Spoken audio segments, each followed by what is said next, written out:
सास की जादुई शक्ति। कौशल्या ने एक रात सपना देखा।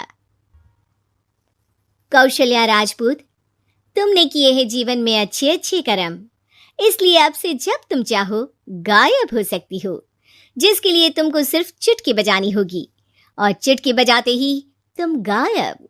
बस एक बात का ध्यान रखना, जहां तुमने कोई गलत काम किया तुमसे ये शक्ति वापस ले ली जाएगी।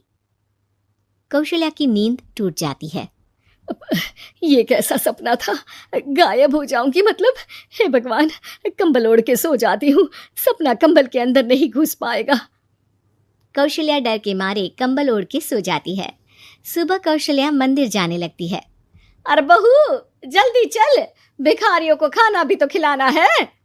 हाँ माँ जी, अभी आई। आज तो खीर और पूरी बने हैं, सब खुश हो जाएंगे। दोनों सास बहू कार से खाने का सामान लेकर मंदिर पहुंचते हैं और भगवान की आराधना के बाद मंदिर के बाहर बैठे भिखारियों को खाना खिलाने लगते हैं। दीदी, आप हर हफ्ते आते हो, इतना सारा करते हो हम लोगों के लिए। मैं आपके लिए रोज अलग से दुआ मांगता हूँ। ये तो फर्ज है हमारा। दीदी, थोड़ी पैसों की मदद हो जाती तो अच्छा होता। बड़े चौराहे पे मेरी बीवी भीख मांगती है, उसका इलाज करवाना है, 100-200 रुपए लग जाएंगे। कौशल्या उसी वक्त भिखारी को 500 का नोट दे देती है और दोनों सास बहू वहां से लौटने लगती हैं। तभी कौशल्या को कोई शंका होती है। अब बहू रुक, तो मैं अभी आई। कौशल्या वापस वहीं जाती है तो देखती है कि भिखारी वहां है ही नहीं। कौशल्या को रात का सपना याद आता है। वो चुटकी बजा के गायब हो जाती है और सीधे भिखारी के पास पहुंचती है, पर भिखारी को वो दिखाई नहीं देती। कौशल्या देखती है कि भिखारी उन पैसों से शराब खरीद रहा है और कौशल्या उसे वहीं एक चाटा मारती है। अरे कौन है बे? एक और चाटा पड़ता है। अरे कौन है? कौन है? हिम्मत है तो सामने आओ। भिखारी को झूठ बोलने पर तड़ातड़ चांटे पड़ते हैं। वो वहां से भाग खड़ा होता है।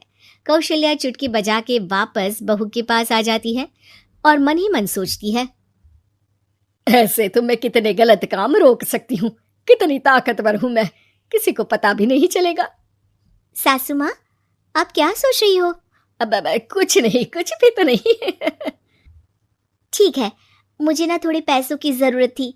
मेरे कजिन भाई है ना, उनकी तबीयत थोड़ी इधर उधर हो रही है। वो तो खुद से नहीं कहेंगे कि पैसे दे दो, पर बहन होने के नाते मेरा तो फर्ज बनता है ना कि भाई की मदद करूं। अरे हाँ हाँ, ले जाना पैसे। पैसे इसीलिए तो कमाते हैं कि जरूरत में काम आ सके। घर पहुंच के कौशल्या अपनी बहू को 10,000 रुपए दे देती है। कब जाएगी तुम मायके? कल शाम की ट्रेन है। दोनों काम में लग जाती हैं। तभी काम वाली दीदी वहां आती है। आज ना मैं आप लोगों के लिए पनीर बनाऊंगी। ठीक है, मंगवा लेती हूँ पनीर। पड़ोस की दुकान वाला पनीर दे जाता है और काम वाली बाई पनीर से रेसिपी बनाने लगती है। आज अपनी सुपर पावर काम वाली बाई पे ट्राई करती हूँ, देखूं तो सही किचन में करती क्या है ये। सास चुटकी बजा के गायब हो जाती है और किचन में पहुंचती है। बाई को खबर भी नहीं है कि कौशल्या भी किचन में ही है। आज तो मैं भी पनीर की सब्जी बनाऊंगी रात को अपने घर, और थोड़ा सा घी भी रख लेती हूँ। वैसे भी कौशल्या बुढ़िया खा खा के मोटी हो गई है। कौशल्या बाई की चोरी पकड़ लेती है और गुस्से में बाई की चोटी ऊपर उठा देती है। बाई को समझ भी नहीं आता कि उसकी चोटी खड़ी कैसे होगी। वो डर के मारे चीख पड़ती है। बहू भागते हुए किचन में आती है। अरे क्या हुआ? ये तुम्हारी चोटी खड़ी कैसे है? करंट लग गया है क्या? पता नहीं, शायद किचन में ना भूत है। बाई वहां से भाग खड़ी होती है और कौशल्या चुटकी बजा के अपने कमरे में टीवी देखने लगती है। बहू वहां जाती है। माँ जी, किचन में ना भूत है, बाई भाग गई। अरे भागने देना, भूत का तो पता नहीं, किचन में चोर जरूर था और वो थी अपनी काम वाली। अच्छा हुआ चली गई। बहू को कुछ समझ नहीं आया। उसने किचन में जो देखा उसके सदमे में जो थी वो अभी तक। अगले दिन बहू अपने मायके के लिए निकल जाती है। कहीं भिखारी और काम वाली की तरह बहू भी तो मुझे धोखा नहीं दे रही। अरे कहीं वो पैसे ले जाके शॉपिंग तो नहीं करने वाली ना।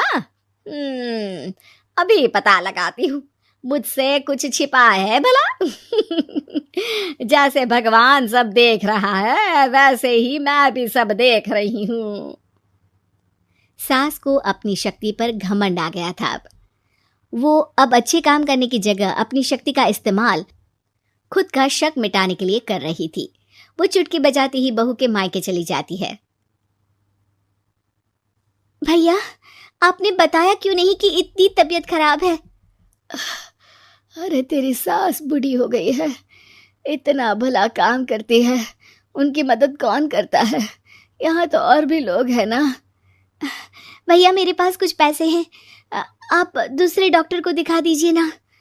अरे मुझे लगता है कि मेरा टाइम आ गया है, मुझे जाना होगा। कमरे में भाई की आत्मा को लेने यमदूत आ चुके थे।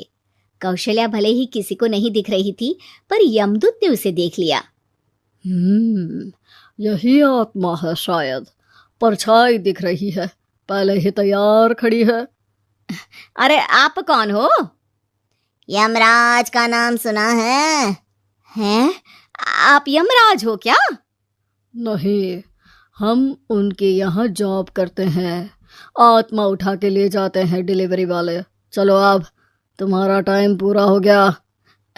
अरे आप शायद ना वो बिस्तर पर पड़े आदमी की आत्मा को लेने आए हो। मैं तो बस यहाँ देखने आई थी कि मेरी बहू कहीं मुझसे पैसे लेकर शॉपिंग करने तो नहीं चली गई ना।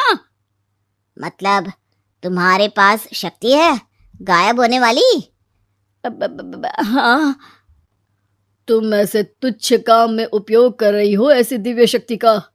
अब तो तुमको ही लेके जाऊंगा। अरे नहीं नहीं, कल मुझे किटी पार्टी में भी तो जाना है। अब नरक में ही करना किटी पार्टी। नहीं नहीं नहीं। 3 बार नहीं क्यों बोल रही हो? टीवी सीरियल चल रहा है क्या एकता कपूर का? अरे प्लीज मुझे जाने दो। आप तो उस बीमार आदमी की आत्मा को लेने आए थे ना, गलत डिलीवरी करोगे तो यमराज डांटेगा ना। बात तो सही कर रही हो, पर हमको उस पे दया आ गई। अभी उसकी उम्र ही क्या है, पर कुछ तो लेके जाना पड़ेगा ना।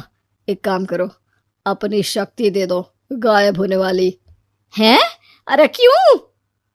तुम पृथ्वीलोक का भ्रष्टाचार रोक सकती थी, चोरी रोक सकती थी, अरे कोरोना रोक सकती थी, पर तुमने अपनी बहू की जासूसी करना शुरू कर दिया। अरे लेकिन किंतु परंतु। यमदूत सास की शक्ति लेके वापस चले जाते हैं।